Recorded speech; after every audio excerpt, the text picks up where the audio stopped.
back? I mean, I know you were talking about some of the things when he was down there in Buffalo that you wanted him to work on, but have you seen results in those things that he was working on for him? I have, Kevin. He's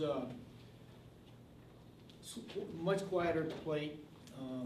Still, you know, he's got some things we certainly want to continue to work on, but you know, he's got some big hits in the middle of the field, which is what made him really a productive hitter last year.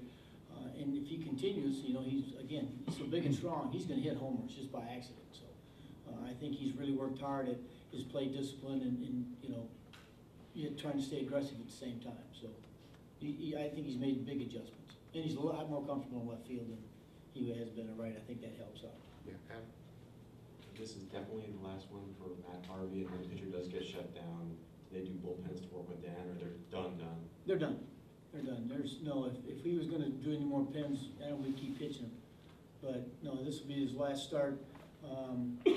Pinch hit him.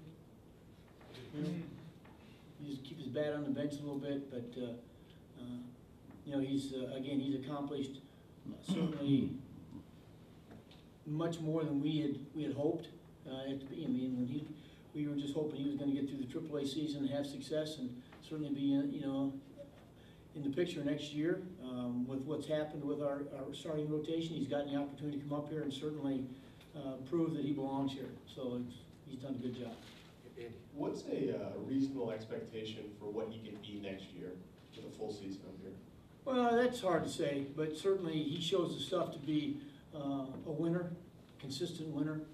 If he continues to pitch at the level he's pitching at now, certainly we hope, and I think he will get it with time. As we've seen Strasburg when he first got up here throwing 100, no longer does he, not that he can't, he just knows he's tamed it down a little bit to where, you know, command of his 95 and 94 is what he's getting it done with, and I think Matt can do that same thing.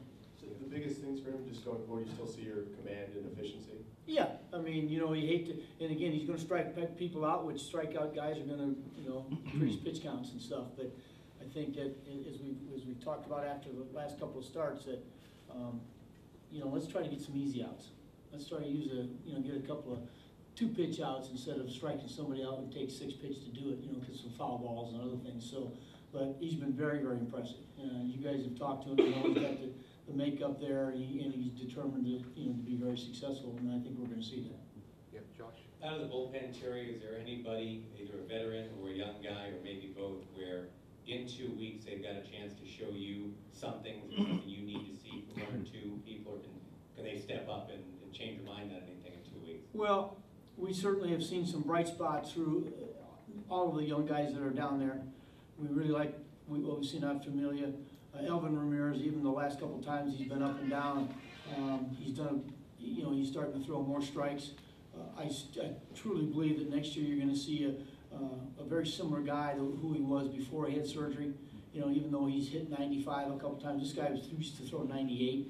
I think you'll see 96, 97 next spring, another, again, 6 months out of surgery. But I really like the fact that the way he's pitched lately. Our 2 young left-handers down there, they have nothing more to prove. They've shown us they can get guys out if they throw strikes.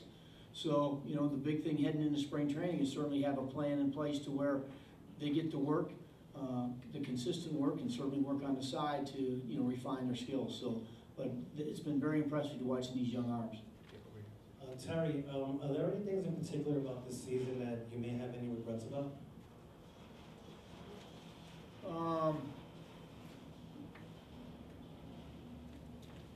Certainly, you know, our regrets are the fact that, you know, we did not play the way we felt we could play in the second half. That's a regret we've had.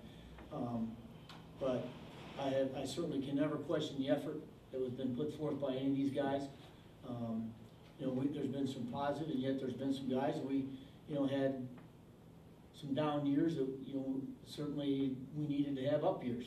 To keep us going, because anytime you play 162, it's a team effort. You know, it's not just 1 or 2 guys.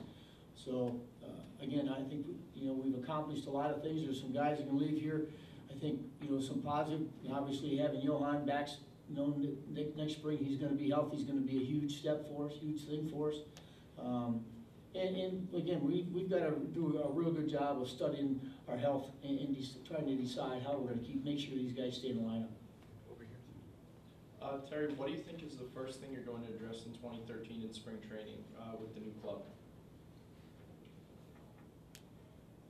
Well, again, I think, when we reassess what happened here, we've got to figure out how to prevent it from happening again. And it's going to start with obviously trying to stay healthy again.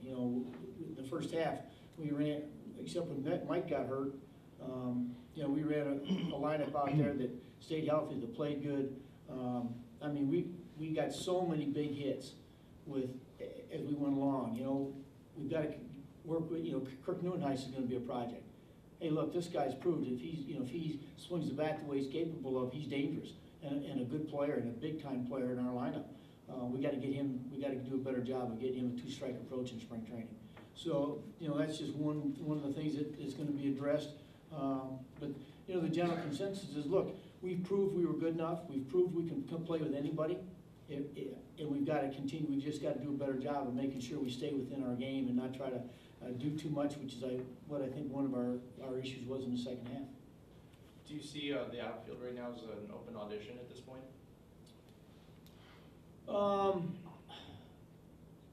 I don't know if I would say that. I think, I don't know who's going to be there. I mean, certainly I have no idea what the names are going to be, but if the faces are the same, there's some things that each and every guy has got to do to get better. And, that we'll address that on a personal basis. But, again, we accomplished a lot with the faces that are in that clubhouse. One of them's gone, with Kirk being gone. But, if we're going to decide that Lucas is going to be an outfielder, we've got to decide where he's going to play. And so, we've got to certainly take a look at, come up with an answer to get Jason Bay, and get him back to being the kind of player we know he can be, because we've seen spots of it this summer that it's still there. We just got to figure out how to get it out of him. So there's going to be some tests when we get into spring training, but that's a long way away yet. So. Terry, to go back to Matt and some of your other young guys, what's the sort of difference in the type of development a player can go through in the off season as opposed to during the season? What sort of things, I guess, are each part of the year more conducive to? I guess if that makes any sense. Does that make sense? I'm not sure. I guess what is the off season sort of the best time of year to work on? Like, in what areas of a player's game? Well, they need to take some time off. One of the things, again, I think Johan is the perfect example of it. Here's a guy who spent 3 winters in a row, 7 days a week, rehabbing his shoulder. Finally, the fatigue got to him. Your body can only take so much. There's got to be a rest period.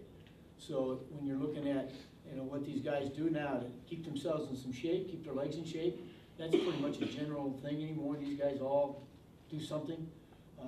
When it comes to the throwing programs, you start early January, probably playing catch, increase your length in long toss. Not to get on the mound until February. There's no need to. Get your arm strength and your legs under you, so when you show up, you can start. One of the things you find in spring training is that when these guys work out, they go to the local park or the local field or wherever they work out, or the indoor facility, and they loosen up. They play their catch, they do their running, and they're done. And 1 hour later, they're in the car heading home. Well, guess what? We're on the field for another hour and a half, 2 hours. So that's they don't do PFP in the wintertime. They don't take batting practice. So there's so many other things that take place in spring training. Well, that's what I want. I want their legs under them so they can get through the day, and their arms so they can get through all the drills without being injured. And we can do the other stuff down there. So I guess my question, in a nutshell, then would be, you don't expect to see a different player, in Matt's case, for instance, when he comes back next year? We saw a different player when he got called up than anybody else we've seen.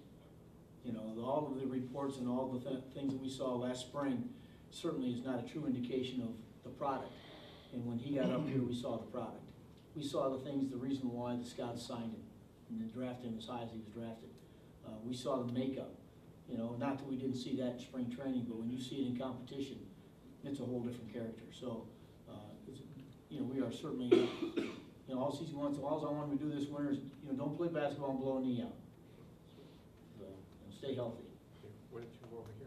When Harvey first got here this year, there was a lot of stress on him just pitching and not trying to save this team. You know, how do you think he handled himself in that respect? I thought he did tremendous. I really did. Because I think he was driven to make sure, number one, that people, when he was done with his time here, no matter how many starts it was, that we believed he belonged here. And that's what drove him, not to try to save the team, but to prove to people that, you know, Matt Harvey's is the future. And I think he did that. Mike? Terry, yeah, I wanted to ask you about Matt. You were talking about how his performance up here was even beyond the reports that, you know, scouting reports and what the staff down there had talked about. Why do you think that is? I mean, is he a guy, have you seen guys who maybe just weren't even challenged enough at AAA, or?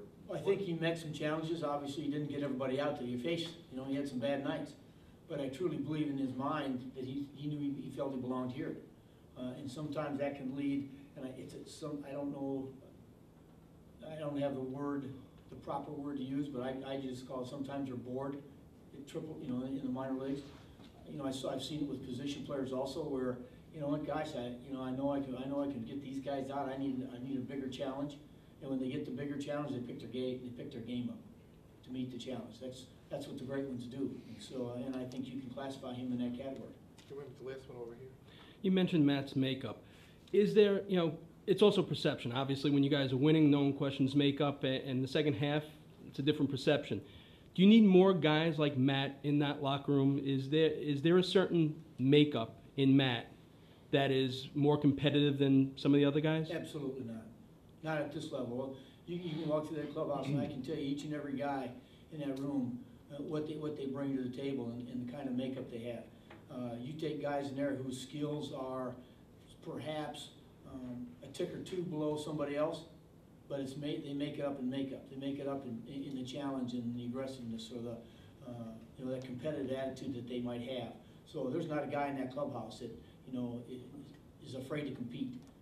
They certainly pay the price, and you know, to be honest, that's why we did what we did in the first half. If we had guys that just went on ability alone, we wouldn't have accomplished what we did.